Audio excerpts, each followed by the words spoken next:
بڑا سیدھا سا سوال ہے کہ جی آپ کو اگر care taker prime minister back door سے کسی کے کندھے پہ چڑھ کے بنا دیا کہ آپ ایکسیپٹ کریں گے؟ نہیں کریں گے. کیوں نہیں کریں گے؟ کیوں نہیں کریں گے؟ کیونکہ مقصد کیا پالیٹکس میں؟ مقصد کوئی پرائم منسٹرشپ تو بننا نہیں ہے. مقصد تو پاکستان میں چینج لانا ہے. چینج آپ صرف تب لا سکتے ہیں جب عوام کی پاور سے آئیں. اگر عوام کی پاور میں سے آپ نہیں آتے تو چینج آپ کیسے لا سکتے ہیں؟ جو آپ کو پاور میں لے کے آئے گا آپ اس کے محتاج ہو جائیں گے. جو وہ کہے گا آپ کو کرنا پڑے گا. جب آپ اس کے خلاف جائیں گے وہ آپ کو نکال دے گا. تو میں پھر سے اب ریپیٹ کرتا ہوں کہ چینج صرف پبلک کی موومنٹ کے ذریعے چینج آ سکتا ہے جب آپ کا مینڈیٹ، پبلک کا مینڈیٹ آپ کے پاس ہو. آپ نے کہا جی دہشت گردی کی جنگ کیسے ختم ہو سکتی ہے؟ میں پھر آپ کے سامنے ریپیٹ کرتا ہوں 90 دن کے اندر میں گارنٹی کرتا ہوں پاکستان میں دہشت گردی ختم ہو سکتی ہے. 90 ڈیز میں. کیسے؟ جس وقت ہم امریکہ کی جنگ سے نکلیں گے ہم جو لوکل اپنے دہشت گرد ہیں، جو سیکٹیرین ٹیررسٹ ہیں، ہم ان کو ختم کر سکتے ہیں 90 ڈیز میں. جو گورنمنٹ 90 ڈیز میں نہیں کر سکتی وہ کبھی نہیں کر سکتی. اچھا، مین چیزیں جو پاکستان میں ہے نا، اکنامک جسٹس، جوڈیشل جسٹس، جو کرپشن ختم کرنا، یہ سب 90 ڈیز میں ہو سکتا ہے. صرف ایک چیز 90 ڈیز میں نہیں ہو سکتی اور وہ ہے پاکستان کا ایجوکیشن سسٹم. اس کے لیے ایک ملک میں پوری موومنٹ چلانی پڑے گی. ایجوکیشن ایمرجنسی اناؤنس کرنی پڑے گی. اس میں ساری قوم کو موبلائز کر کے اپنے آپ کو تعلیم دلوانی پڑے گی. یہ سب سے بڑا چیلنج ہے. لیکن باقی سب 90 ڈیز میں انکلوڈنگ ٹیررزم. اس لیے کہ آج پاکستان کے پاس سب سے بڑا پرابلم کیا ہے کہ جو لوگ اصل نقصان سوسائڈ اٹیک سے ہو رہا ہے، خودکش حملوں سے ہو رہا ہے. خودکش حملوں کی بیسز یہ ہے کہ وہ امریکن اور ان کے ایجنٹس کو اٹیک کر رہے ہیں. ان کی برین واشنگ یہ ہے کہ وہ اپنے آپ کو قربان کر رہے ہیں امریکہ کو نقصان پہنچانے کے لیے. اور جب وہ پاکستان کی پولیس کو اور سیکیورٹی فورسز کو اٹیک کرتے ہیں تو وہ اس لیے کر رہے ہیں کہ وہ سمجھتے ہیں کہ پاکستان امریکہ کی جنگ لڑ رہا ہے.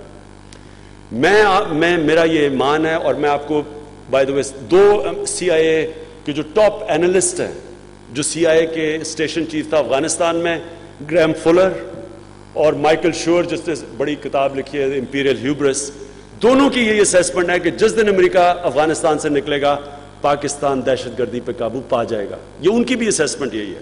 میں یہ 6 سال سے کہہ رہا ہوں، وہ آپ کہہ رہے ہیں. میں پہلے دن سے کہہ رہا تھا ملٹری سلوشن سے مسئلہ نہیں حل ہو سکتا. میں 6 سال پہلے، آپ سارے میرے انٹرویو دیکھ لیں، کنسسٹنٹلی میں ایک یہ بات کہہ رہا تھا کہ دیر از نو ملٹری سلوشن. تو مجھے کہتے جی پرو طالبان ہے، دہشت گردوں کے ساتھ ہے، رائٹسٹ ہے، فلانا ہے، یہ ہے، وہ ہے. آج مجھے اوباما کے منہ سے وہی ورڈ سننے پڑے کہ دیر از نو ملٹری سلوشن. اور تو اور چھوڑیں، جو 1 سال پہلے زرداری کہہ رہا تھا کہ وی ول ایلیمنیٹ طالبان، آج اس کے منہ سے وہ انگلینڈ میں جا کے اس نے دورے میں بیان دیا ہے کہ we will have to talk to, یہ ڈائلاگ کرنا پڑے گا. اس کی کوئی ملٹری سلوشن نہیں ہے. جو بھی اس ایریا کا ایکسپرٹ ہے اس کو پتا ہے کہ جو یہ جنگ ہے یہ دلدل ہے، ہم پھنسے رہیں گے. 80 سال انگریز پھنسا رہے ہیں قبائلی علاقے میں. مغل 62 سال لڑتے رہے ہیں. ایونچولی پولیٹیکل سیٹلمنٹ مغلوں نے کی تھی. تو جو بھی تاریخ جانتا ہے وہ احمق ہوگا جو کہ یہاں بمباری کر کے یہ اور لوگوں کو خلاف کر رہا ہے. وہ لڑتے رہیں گے، اپنے لوگوں کو مارتے رہیں گے. ان کی عورتیں بچے مارے ہیں، بے قصور لوگوں کو مار رہے ہیں، کوئی شرم نہیں ہمیں آ رہی. اور وہ آگے سے ڈو مور کہہ رہے ہیں اور آپ گالیاں بھی نکال رہے ہیں. ان سے ہمیں ذلت بھی اٹھانی پڑتی ہے. ابھی جان کیری کا کوئی بیان آیا کہ ہم یہ ان کو پیسے بھی دے رہے ہیں، اور پھر کبھی ان کا بیان آتا ہے کہ نارتھ وزیرستان میں نہیں جائیں گے تو ہم جا کے ماریں گے. ہم یہ کس دلدل میں پھنسے ہوئے ہیں؟ اس کا کوئی اینڈ نہیں ہے. میں آپ کو پھر سے بتا رہا ہوں، امریکہ کا اس وقت انٹرسٹ ہے افغانستان سے نکلنا. ہم ان کی مدد کر سکتے ہیں نکلنے میں، لیکن یہ کوئی بات نہیں ہے کہ وہ ہمیں کہیں بمباری کرتے رہو اپنے لوگ. وہ بھی آ کے مار رہے ہیں، ہم بھی مار رہے ہیں. خود وہ وہاں فیل ہو گئے ہیں اور ہمارے اوپر سارا نزلہ گرا ہوا ہے. میں فائنلی یہ کہتا ہوں کہ جس دن ان کو بھی سمجھایا جا سکتا ہے کہ ملٹری سلوشن نہیں ہے، ان کی مدد کی جا سکتی ہے افغانستان سے نکلنے کی، اور ہم مین وائل یہ پاگل پن ختم کر کے، اور پھر جو اصل پاکستان کے ٹیررسٹ ہیں، جو سیکٹیرین ٹیررسٹ ہیں، ان کو پھر ہم ختم کر سکتے ہیں. بسم اللہ الرحمن الرحیم. So just a short question to finish it off. I just would like to intervene and say we have time enough for 2 questions, and Dr. Mahanama is our guest and a senior associate. If he can please ask 1 question and then I'll take 1 more question, and unfortunately بسم اللہ الرحمن الرحیم. Mr. Imran Khan, جس طرح سے the way you do politics اس میں ایک major confusion ہمیں نظر آتی ہے being Muslims. ایک طرف آپ ڈیموکریسی کو پریچ کرتے ہیں which is evolved out of secularism and it defies the divine law, یعنی آسمانی قوانین کو, قرآن کو اور اسلامک لا کو ڈیموکریسی اپنی بیسس کی وجہ سے ڈیفائی کرتی ہے, اور دوسری طرف آپ قرآن اور جہاد اور اسلام کی بھی بات کرتے ہیں. اس کنفیوژن کو ضرور کلیئر کیجیے گا, کیونکہ میں سمجھتا ہوں کہ یہی ایک میجر ہنڈرنس ہے جو آپ کو کہیں پہنچنے سے روکتی ہے. اچھا, میں آپ کو ایک تو آپ سب مینیجرز بیٹھے ہیں, تو میں آپ کو ایک اپنے تجربے کے سے ایک بات بتانا چاہتا ہوں, ذرا غور سے سنیں. دیکھیں, جب آپ کو ایک سیٹ بیک ملتی ہے, یعنی کوئی فیلئر ہوتا ہے, کچھ ہوتا ہے, تو کیا ہوتا ہے اس کے بعد؟ انسان کے اندر ایک تھوڑی سی ڈیمورلائزیشن آ جاتی ہے, ایک اس کے اندر سیلف کانفیڈنس چلا جاتا ہے, سیلف بلیف کم ہو جاتا ہے, اور مشوروں کی بارش شروع ہو جاتی ہے کہ آپ کو یہ کرنا چاہیے تھا, آپ کو یہ کرنا چاہیے تھا, آپ کو یہ کرنا چاہیے تھا. کیونکہ میں تو کرکٹ میں ہار جیت اتنی دیکھی ہے, جب ہم ہارتے تھے نا, تو میں آپ کو ذرا غور سے سنیں, کیونکہ یہ آپ کے لیے, مینیجرز کے لیے بڑا ضروری ہے سمجھنا. کامیاب آپ میں سے وہ لوگ ہوں گے جو جب مشکل وقت آپ کی طرف آئے گا نا, تو آپ اپنی کمزوریوں کو صحیح معنی میں اینالائز کر سکتے ہیں, کیونکہ مشورے بہت آئیں گے آپ کی طرف. تو میں صرف آپ کو ایک کرکٹر کا بتاؤں, بڑا گریٹ کرکٹر تھا, اللہ نے اتنا اس کو ٹیلنٹ دیا تھا, لیکن اس میں ایک پرابلم تھا کہ وہ اپنی, جب اس کا مشکل وقت آتا تھا, وہ اپنے آپ کو اینالائز نہیں کر سکتا تھا کہ میرے میں کیا غلطی ہے. تو ایک دفعہ مجھے یاد ہے, میرے ساتھ وہ کمرہ شیئر کر رہا تھا, تو وہ فیل ہو گیا. ٹور پہ ہم تھے, تو اس نے کہا, کیا کر رہے ہو؟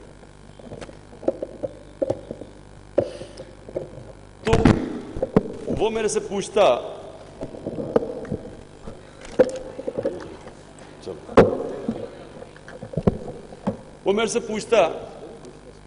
کہ کیا میں یہ جو بیٹ پکڑ رہا ہوں, یہ کوئی میرے سے میری گرپ میں تو نہیں کوئی پرابلم آ گیا؟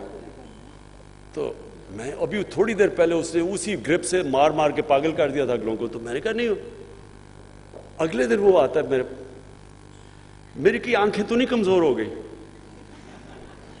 اور اپنی آنکھیں ٹیسٹ کروانے چلا جاتا ہے. تیسرے دن تو 2-3 دن کے بعد کہتا ہے, اب مجھے پتا چلا ہے میرے سے کیا ہوا ہے, میرے پہ کالا جادو ہو گیا.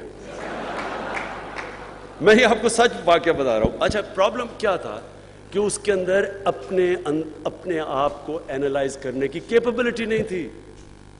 تو آپ کو سب سے پہلے اپنا کرٹک بننا چاہیے.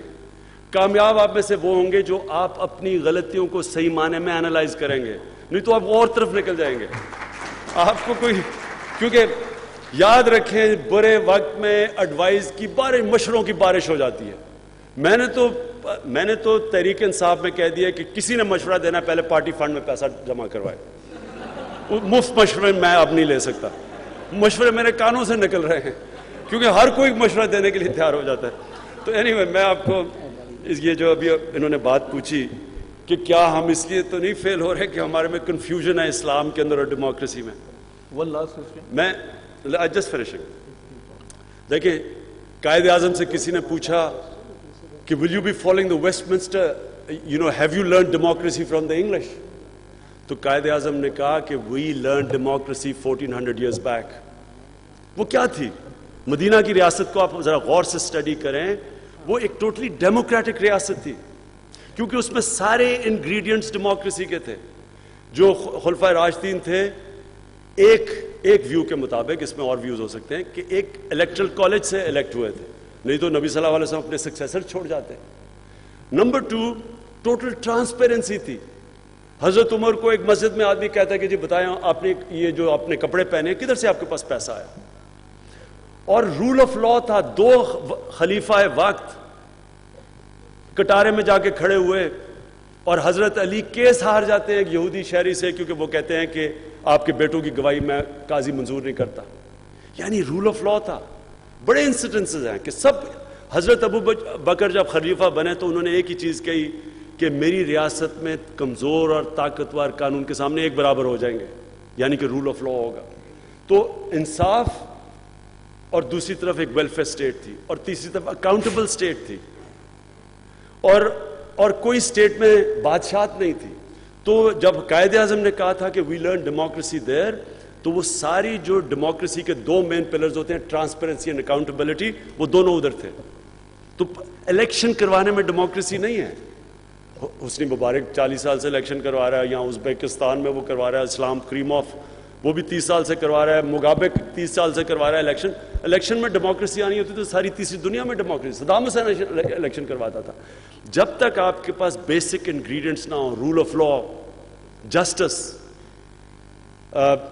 اکاؤنٹیبلٹی, ٹرانسپیرنسی, تو آپ اس کو ڈیموکریسی نہیں کہہ سکتے. تو اینی وے میں بلیو کرتا ہوں کہ اس کے علاوہ کوئی سسٹم نہیں ہے, اور میں کوئی اس میں تضاد نہیں سمجھتا. اسلام میں اور ڈیموکریسی میں سمجھتا ہوں کوئی تضاد نہیں ہے. Mr. Imran Khan, I am Mahanama.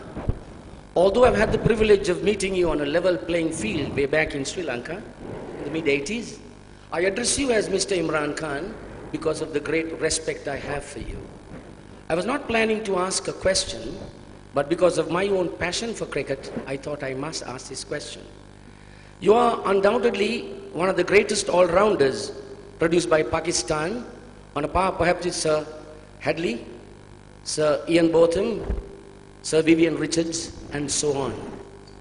And you also respected all over the world because I was also the president of the Sri Lanka Cricket Umpires Association at that time when you came, and also a member of the board. You stand out as a gentleman cricketer, one because of your excellent education and also the principles and the disciplines that you follow on and off the field. What I'm stating is the obvious. My question is this: having been a tremendous cricketer who brought such a lot of recognition to Pakistan, and a person who has a high sense of discipline and intrinsic values, have you ever found when you stepped into the political field that you had to perhaps sometimes compromise on your standards or the intrinsic principles that you always cherished, which has made you a legend in your lifetime?